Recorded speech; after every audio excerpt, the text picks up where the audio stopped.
Hi all. I felt the need to make this video, and there's probably going to be more than one, but for starters, I wanted to talk about the words we choose. As instructors, the words that you use to elicit a response are powerful, and they can be powerful in good ways, or they can be powerful in bad ways.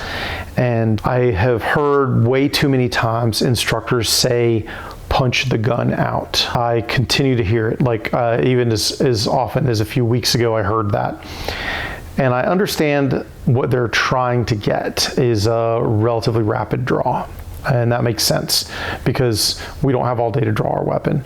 But the idea behind it starts to create issues, and I often see new trainees or new students when they've got their gun and they're running it, instead of coming to a nice smooth halt and seeing the sights, I see it slam to a halt, and then they start trying to manage everything else. So if you are ever guilty of using the punch the gun out, please, I implore you, I beg you, stop saying it.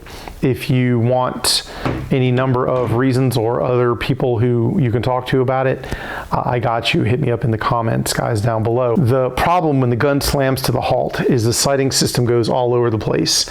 And then I have two choices. Either I can wait till the gun completely stops moving and then break my shot, or I can just break my shot in the middle of it and hope for a good hit. And neither of those is a good alternative. I do not want to accept either of those.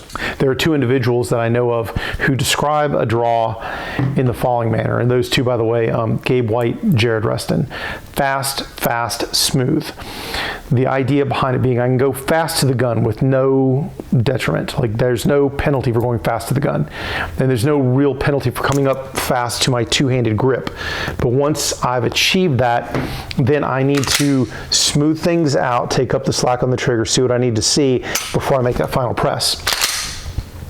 So fast, smooth. I will roll in some footage if I can manage it of the perspective of what you see behind the gun. I'll attempt to do that. With my luck, I'll probably knock down the camera or something, but I'll try.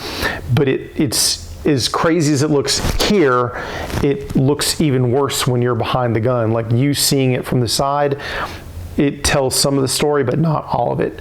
So watch that, see what you think.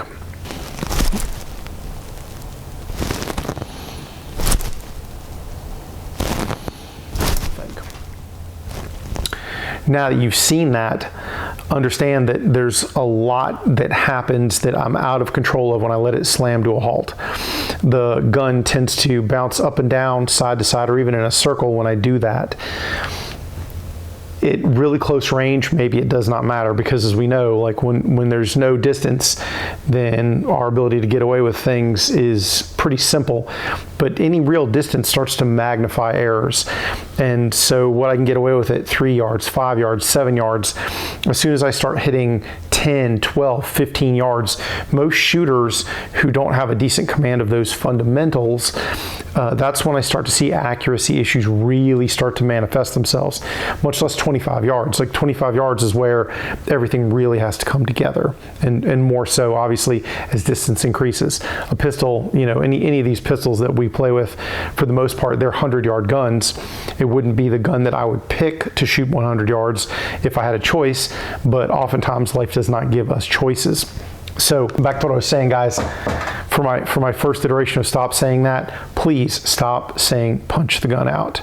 Fast, smooth is probably much better, with credit to the individuals who have mentioned it to me before. Brilliant instructors, brilliant shooters. If those guys are telling you that, then probably there's a reason behind it. I really want that gun to arrive at the very end of its travel without slamming to a halt. I want it to arrive nice and smoothly so that I can be doing all of the other things that I need to break an accurate shot in a reasonable amount of time. There's a few others in this series I want to talk about because, like I said, words have a lot of power. And as instructors, when you're standing behind someone instructing them, you really have the ability to influence what they do. And really that resonates with them for a long time. Like, it doesn't stay with them just that one time. Like, it is a continuous ongoing thing. And if you think that the amount of time they have under instruction compared to all the rest of the time that they're either shooting or might have to shoot, you have microseconds of time in the grand scheme of things, really, as an instructor when it comes to influencing how people properly use a firearm. And since it's a life-saving tool, it behooves us to do our level best to impart those concepts with every bit of our power so that they have the best chance of doing the right thing at the right time with that gun. Guys, if this has been helpful at all or entertaining, or any of my videos are, I'd really appreciate likes and subscribes. Any comments, any questions that you make down below, if it's a question, I will do my level best to answer it, guys. Thank you very much for your time. Stay safe. Get him, Jay.